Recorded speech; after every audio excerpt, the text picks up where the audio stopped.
The goal, if we're strong in who we want to be, is that we walk our talk. And that is very difficult because we often know what to do. Knowing isn't the challenge. Doing is the challenge.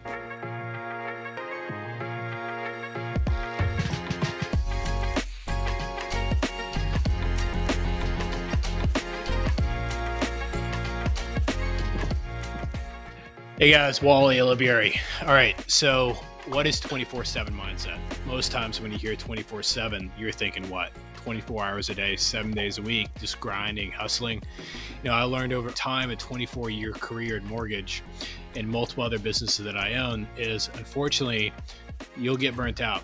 I became an absent father, I became an absent husband, and I became a poor business leader because I was trying to work 24 hours a day, 7 days a week, trying to build a business, maintain a business. When I learned how to work smarter, not just harder, by doing things the best way it could be done, instead of just simply doing my best, I learned how to work only 24 hours a week, 7 months a year, while I got paid from the business residually 24 hours a day, 7 days a week. You can do the same. Welcome to the show.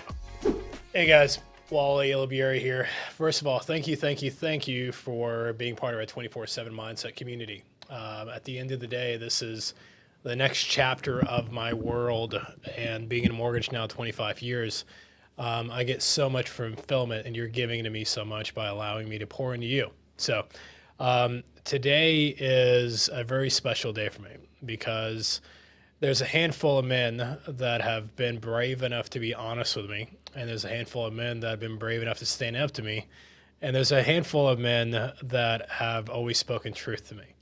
So one of those men flew all the way from Atlanta to Dallas today to help me get through a tough time.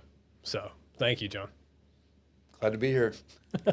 So what most people know John for is from the sales mastery stage, in front of over 2,000 loan officers. He flew out there when I got the Lifetime Achievement Award and into the Hall of Fame thing. And the sales mastery stage, he gave me a gift backstage, and it really meant a lot to me. But the letter he wrote was reminding me of a lot about my past and how far I've come.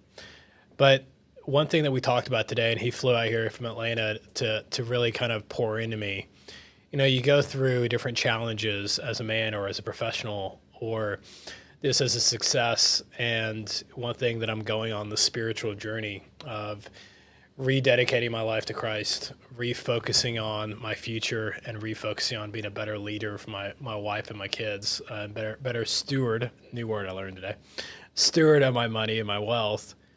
Have you ever experienced that yourself? And what advice do you have for the listeners? Why'd you get on a flight today? Why'd you fly across the country just to come talk to little old me? Well, number one, I love you. I care about you. You're a friend first. You're a client second. And, when you see someone that you care about, that you feel like is either going through a challenge or is positioned for a great opportunity to go, through a dark period, I believe that we are called to be there for them. And I could have come 2 months ago, but a lot of it was just figuring out you being in the right place in the right time, and just kind of let that be organic. And due to another friend of ours, December 18th seemed like the day. So, I think one thing in my business in general, but also just personally, I often come without an agenda. And I think there's a lot of scripts in businesses in different industries, but I think a great opportunity is when you meet someone or you have a relationship. Every meeting, you just have a belief that it'll go where it's supposed to go, and the results will come from the way they're supposed to if you just lean in and be transparent and speak from your heart. And so I really came out here with no agenda other than to be present and to show that I'm here with you and to listen. And I've got meetings upon meetings in my career that didn't go where I thought they were going to go and went to somewhere has a whole nother level with much more meaning and purpose. And so that's just a belief of mine. And that's why I'm here. Well, I think it's a testament to your character and a testament to what kind of friendship we have. I mean, we go back, going on, what is it, like 2012, 2013? So it's been north of 10 years. But also, I feel like it's whenever I've been down, I remember it was like, I think it was 2000 and might have been like 2015, 2016. I had a big challenge at work and I got fired by one of my top referral partners. And I was trying to expand from Dallas to Austin. And I remember you sat there and you told me a story about a mutual mentor of ours and when he tried to expand his business the first time and just how he failed the first time. And then, you know, how he came back to his headquarters in Austin and then, you know, put together the business plan and went after it. And I think hearing some things that you've said today that, you know, I didn't really want to hear, but I needed to hear, conversations we've had in the past that I definitely needed to hear, but I wasn't ready to hear. Where do you get your bravery to speak the truth in me or in others? Well, I think part of it is when you feel confident, you know, in your purpose and what you're called to do, you have an extreme amount of peace about you and the results that may or may not happen. And so when you have extreme peace in that way, you realize that, you know, ultimately wherever conversations go, you surrender and let those go. And you just take the action of leaning in. And if you can lean, and this is something I'm really working on, so please don't take this as mastery of my own behavior. But if you can really lean in on telling the truth and doing it in a way and communicating in a way that's from your heart, then you can always stand on that. And there are plenty of times in my life where I didn't understand that, you know, and there were ramifications that were a result. And but through, you know, a lot of growth, awareness, therapy, counseling, meaningful conversations around me, you know, that's just a little bit of a judgment that I take is like, you know, the truth can be painful and the truth can result in not good for me. But if you share and communicate from your heart the truth, then you can always lean on, you know, you can lean on that. And then then you really are letting go of whatever the outcome is. And I've even learned that in my business, you know, you could lose a client. You may not get a client, you know, in friendships too. But at the end of the day, you walk around and you can be confident in what you stand for and who you are. And yet, again, this is a challenge. This is not something that I do perfect. But I would say it's what I've gained awareness of aspiring to do. And then, you know, you see those results play out to be positive more than negative. And then that creates a belief and a faith that lean on the truth, speak the truth, do it with a caring heart and communication if you can. Yeah. And then you have peace in that. You remember a speaker we had, this was back when we were in Champions, like 2016, 2017 or so. It was like Phil McKernan, I think his name was. He talked about how, he said two things. He said, be careful of the lies you sell yourself on. The first one, be careful of the lies that you sell yourself on. Number two was, what is the most difficult conversation you can have that you're choosing not to have? Mm-hmm. And both of those, if you think of both those and you think of those two questions, a lot of it is, as salespeople, I sell money, you know, just like a normal salesperson sells, right? So I sell money for a living. The mindset of like when you feel like you're so great at sales or you are so great at sales, you end up selling yourself and convincing yourself. And a lot of that's conversation. What is the most, I keep asking myself that question, what is the most difficult conversation that I could have that I'm choosing not to have? And when I look at you, I see the bravery and just the ability to be non-threatening with it. Yeah, I I don't take credit for any of that. I think some of his personality styles, different people, different personalities. At the end of the day, I mean, all we can do is be authentic to who we are. Yeah. And I think over time you learn how to communicate. You learn, or if you work on it, you learn how to communicate that, and communicate it in your way, in your style, and that came up in a conversation earlier we had today with our other friend. Where he took responsibility for how he communicated something. I think a lot of it is just pausing and thinking. If you preface with, "This is from my heart," and Yeah. I'm just sharing. Through therapy, I've kind of taken a hold of this. Like, I'm just sharing how I feel, which is something I have not really ever done well in my life, is share how I feel. And I've learned that. I've learned that the hard way, and I'm working on it. And so I kind of joke in the business world. It's like, hey, it's not personal. It's just business, right? So more in a personal way of like, hey, I don't know how this is going to land, but I'm just sharing how I feel. So hopefully that's taken with care. But I'm just sharing how I feel. Well, you brought me a couple of different gifts today. One gift was your honesty and transparency. And the second one is this book. So who is Randy Pope and who is the answer? First I can just share, Randy Pope is a mentor and I would say a friend who is a leader in Atlanta.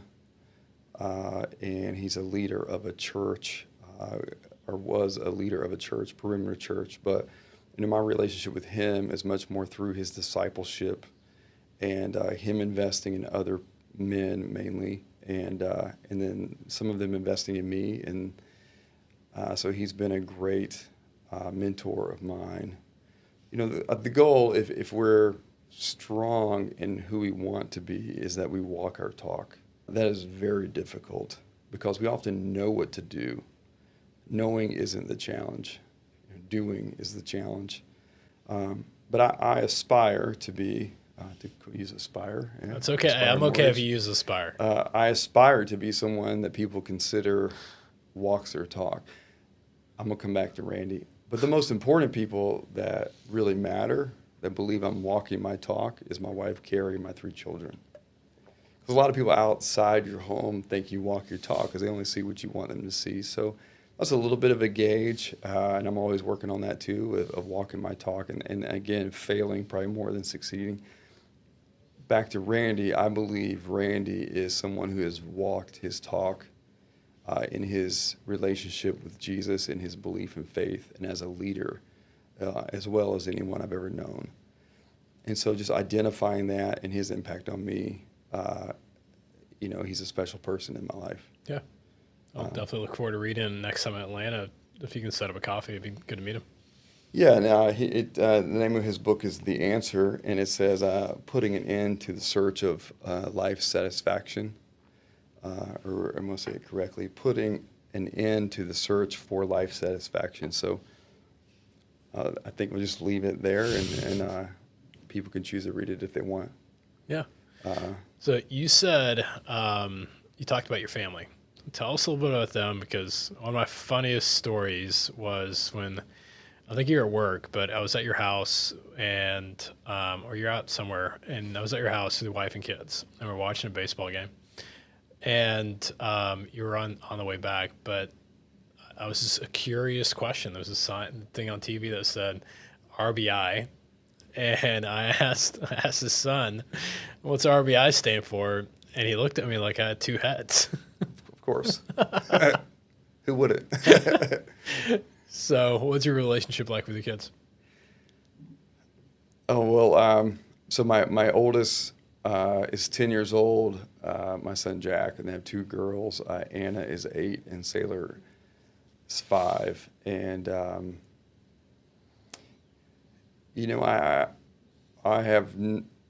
they're young, and I have a great relationship with my kids. That doesn't mean that it's not ever growing or ways that I want to make better. I have my number one goal of my top 2 goals. One of them is in 2024 is to focus more, even focus on my relationship with my daughter Anna, just because Anna is one of the sweetest people I've ever been around, and she's in the middle. So she's in the middle of two strong personalities, and she's going to be a strong, smart, talented, beautiful young woman one day. So, I think my biggest takeaway with relationships with my children is, when they were really young, I worked a lot, and I wish I would have focused on my relationship with them even more. And I think COVID was very challenging in many ways for many families, but in some ways there was a blessing in that, in working from home more and spending a lot of time with them. So, I think the biggest thing is just making sure, and you've been an example of this to me, of treating each of them individually and focusing on our relationship with each of them. And anytime that, as it often happens, I have a challenging moment with them, Carrie is great of reminding me of this, but thinking back to, okay, where does this come from? And then what can I do to circle back to either heal a part of that relationship? And then, of course, they're just little young people going through their own little challenges in their own brains. And, but pretty quickly around about 10 years old, and they're certainly experiencing life and life around them. And I think from observing a lot of older, I'm just going to say dads with older children, it's tough being a teenager and young adult in today's world. And, I don't want to be a parent that when my children go through challenges that I'm now trying to parent for the first time. Mm. And I see that more than I wish I did. And so I think at their ages and stages, a lot of it is about developing the relationship so that when you go to give guidance, they trust you. And that's a challenging thing. They know it's from a position of coaching, not a position of criticism. Sure, but just, do they believe what you're telling them? That takes a relationship. I think we as parents think we just tell them what to do, they should do it and just listen. And when they're young, they don't have a choice. Yeah. But I see through other friends, when they become a little older, they really comes down to trust, and that trust, in all cases of business and personal, trust starts with relationship, and that's what I'm focused on with them. That's awesome. You guys want any more? Oh, we'd love allowed to ask that. No, we have 3 amazing, healthy, beautiful children, so we'll stay there. It was comical. It was over the weekend. My younger brother, he's 37. Him and his wife are pregnant. They're having their first kid, and we look similar. He had a gender reveal, and he was hitting a golf club, and he's having a daughter. And I remember I posted on Facebook, and I got probably like 14, 17 different private messages from social saying, "Oh my God, you're having a daughter! It's great." I'm like, no. Yeah, my boys are about to go off to college. There is like 0 chance we're having another kid. Yeah, same for us. So. Yeah, I think once Brayden and Alex started to be able to carry their own suitcase or roll around their own suitcase. And we go on a trip where they were like somewhat self-sufficient, or we go skiing and they actually could carry their own poles or carry their own whatever. There's no chance of going back. Yeah. I mean, I think for every family, growing a family, starting a family, it's not, from my experiences, is usually not what we think it's going to be, and it's not the timing that we think it's going to be. And, but for us, we're very fortunate that our hope was to likely have 3, and we have 3, and they're healthy. And, you kind of just are playing, cashing our chips and do the best we can as parents of those 3. And Carrie is an unbelievable mother, and I learn from her daily about parenting. So, my biggest focus right now is kind of becoming a leader in my household, and as a dad, the way that I treated my business early on. And I think that's probably something that we often can fall into not doing, is, treating our family or the relationships that are most important without the same level of intentionality as we did in a business.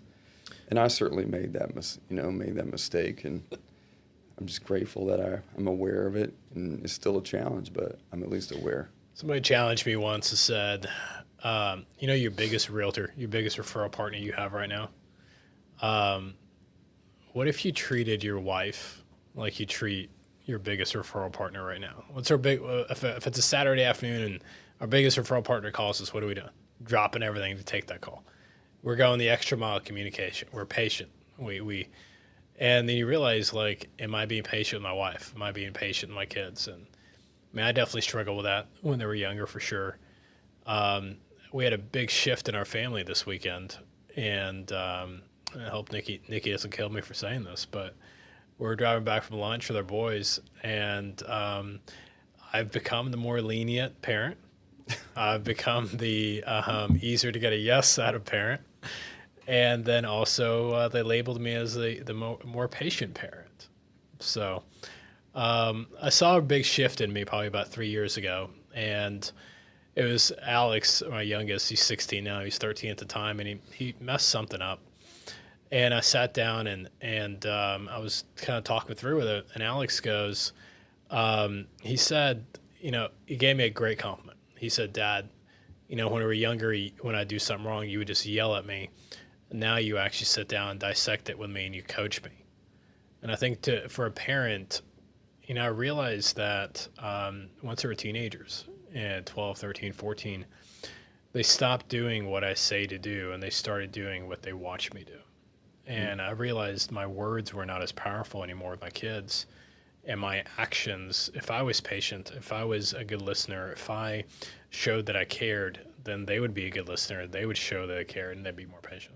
Most of us who have built a business or entrepreneur or a salesperson, I'm for sure guilty of this, in that, you think at least that you can talk your way into things or lead by, being charismatic or just communicating something that sounds really good. I pray that I don't fall back into that trap. And ultimately, your actions is really, your words matter for sure, but your actions are the most important. Yeah. And, your actions can speak volumes. And I've learned that. That doesn't mean that, we're perfect, but I certainly have learned that and learned it the hard way. And I think the key with your spouse and also your children is when you fall short, we're all human. It's acknowledging it and taking ownership. And the goal of not to fall short, but those moments are going to happen. So I think if anything for children, it's them seeing you in your actions, but it's also seeing you take ownership and responsibility for mistakes and again, tell them the truth, and you live with the consequences. And I think that usually is going to turn out better than not most of the time. Yeah, for sure. So, I think we got about 5-10 minutes left in the show, but I guess, who are you as a professional? Oh man, well, my goal as a professional is to be a leader. I think we're all leaders personally and professionally if we're doing it right. So I'm a financial advisor, and I'm partnered with a team and lead people on our team and work and collaborate with others and lead clients but my approach is to just serve and meet people where they are and ultimately help bring some peace of mind to complex and financial challenges in people's lives, but doing that through an approach of being people-focused, I often say others-focused, and just serving people with where they are, and that tends to work out better than just selling, if you will. I like to think that I'm a teacher at heart. I wasn't an education major, but a mentor whom I'm having lunch with on Friday, Bob Kalinske, I once told him, and I said, Bob, I don't want to be a salesperson, but I think I'm a good teacher. And he said, teaching is the highest form of selling. And I kind of think tying our whole discussion to 24/7 mindset. And for anyone that may listen that knows me but doesn't know you, your approach of 24 hours a week and 7 months a year of your professional work, what's the point of that? And the point, I believe, is to create space so that you can do what you're really called to do outside of work, which is really what we've been talking about the whole time, And if we get caught into the rat race of our job and work, we can never truly grow as a person and be all that we can be to those around us. So, and that's what I focus to in my work is spending time with people that I enjoy, that I can add value to, and serving them with where they are. I appreciate that, man. I think you've been a great friend, a great mentor, and great challenger.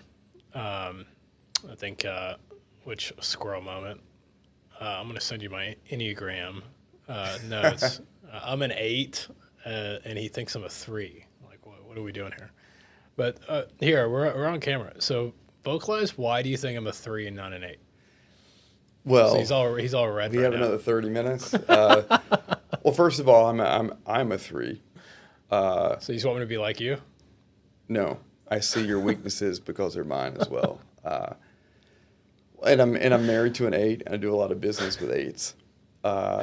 So why do I think you're a 3? Well, and I'd say one of my other closest friends is a 3. Uh-huh. We 3s can be image conscious. Okay. We can be concerned what other people think about us. We can be wrapped up in thinking that our worth is our success. And then yet when being what Enneagram would describe as healthy, can be someone who connects with lots of different types of people, can adapt to many different types of environments and many different types of people, can be very socially conscious, and potentially have high EQs naturally. So being a 3 is great. We all, us 3s think we're great. And then 8s, he chooses words very carefully. Or loving and wonderful people, I actually, kind of funny story, my closest business partner professionally is an 8. My amazing wife, Carrie, who's ultra competitive and disciplined and loyal, is an 8. And several of our clients are 8s. And I once told my friend, I said, why do I put myself through the pain of surrounding myself with so many 8s? And his response was, because we win, baby, and we make you look good, which is absolutely true. You know what I mean? So one characteristic of an 8 that I do think you are, and if your Enneagram says you're an 8, then you're an 8. I'll send you the but results. 8s are, and I learned this from 8s, and I've become more and more this way. Is 8s are incredibly loyal to the relationships and the people they care about, and my wife Carrie, I have no doubt, has my back. In the strongest of ways, and that would be true for all of my friends and clients that are an 8. And you're reportedly an 8, and I believe you have my back too. But I think 8 set a great example of how to show up for friends, and how to show up for people they care about and people they love. And so 3s tend to just be concerned about themselves looking good, when they're unhealthy. But I've learned from my 8 friends of what it looks like to show up and be loyal, back to being here with you. Well, thank you for that. And I think as an 8, if you haven't taken the Enneagram, you should definitely take the Enneagram. But you realize, though, loyalty sounds great. But I'll be the first to tell you I've definitely been more loyal than other people have been loyal back. And I've sacrificed more than other people have sacrificed back for me. And it was funny. It was like... Which is a sign of a 3, actually. Allegedly. Put that on record. Well, here's a situation. Nikki is probably, 2 months or so ago.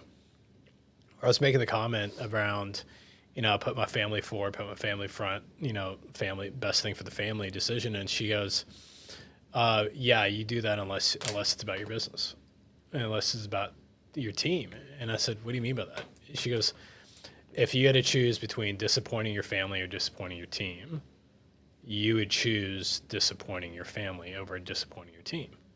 Which that hurts, doesn't it? It hurt. It really, really hurt because I didn't understand it. But as she kept on talking, it made more sense around loyalty. You know, they say loyalty, you can be loyal to a fault. And it's a true statement because, you know, it's almost like I was trying to justify it by, if I'm loyal to my team, they help me provide an income, which helps me provide for my family. And so is that an 8 or is that a 3? That's the Do you want me to put that on camera? There's the checkmate question. It might hurt a little bit. Go ahead. I would say that's a 3. Okay. Why? Because at the end of the day, and I know that you're loyal to your family, and so am I. If you're just in your home and it's just you and your family, nobody sees you. When you're loyal to your team and your business, that's what the outside world can see most often. Okay. Which that concern can be masked different ways, but I think that's potentially caring about what the outside world sees, right? Yeah. And realizing that at the end of the day, I believe both of us, nothing is more important than family. So seeing how that shows up and just, and what we're really talking about here, regardless, is about awareness. Yeah. And self-awareness. And 8s are very proud to be 8s. 3s can be very proud to be 3s until they really learn that they're not who they thought they were, and then there's shame. Okay. And but it's all awareness. The Enneagram's all awareness. I think it's a powerful tool. I think everyone should take it. I think everyone would be. I say everyone. That's pretty strong. But most people would be better from studying and understanding. And someone once told me that the greatest leaders are the most self-aware people. And again, we're all leaders. My wife Carrie is a stay-at-home mom, and she coaches some killer basketball teams. She's a leader in our household with our children, and I'm a leader of our household. But she's a leader. My point is, we're all leaders, and the more self-aware that we become, the more we can understand ourselves and how we show up to other people, which ultimately is what the Enneagram is. How do we show up to other people? Yeah. And gaining awareness of how we actually show up versus how we think we show up. Well, I think and kind of in closing, kind of remind you of a quote that I think we both saw at the same time was, I'm not what I think I am. I am not what you think I am. I am what I think that you think I am. And once like that, digested that, there's so much of like the perception that I would put on myself of what I thought other people thought of me, but there was like no confirmation of that. And you fall in this like trap of like, well, they think I'm successful, so I got to act successful. They think I'm wealthy, so I got to dress wealthy. And you realize very, very quickly over time that it's really empty. And you realize the more you focus on filling your cup, the more you can fill other people's cups. And the more you focus on other people's cups, not always do they fill your cup. Yeah, yes. You can't fill anyone else's cup if your cup has a hole in it. Yeah. Very well said. Is that the last words of wisdom you're going to bark at everyone? I think that's a good way to close. All right, guys. Well, thank you so much for listening. Thank you so much for being part of the show. And as always, we've got a private Facebook group. I really would love to see you there. I'm there consistently on a daily basis. And if you have questions or if there's anything that I can do to help, please reach out, and we'll see you again soon. Thank you. So thank you so much for listening today. It means a lot you took time out of your day. I don't take that lightly. Understand very clearly that you're very busy. With that being said, if you want to continue your journey and learn more about 24/7 Mindset, if you're on Facebook, which I'm going to guess you are, then go to 24/7 Mindset on Facebook and join the private community. I do coaching tips on there on a daily basis, but from scripts on there to systems on there, models, and the ability to be able to grow and scale a business while you have a quality of life. Hope to see you there.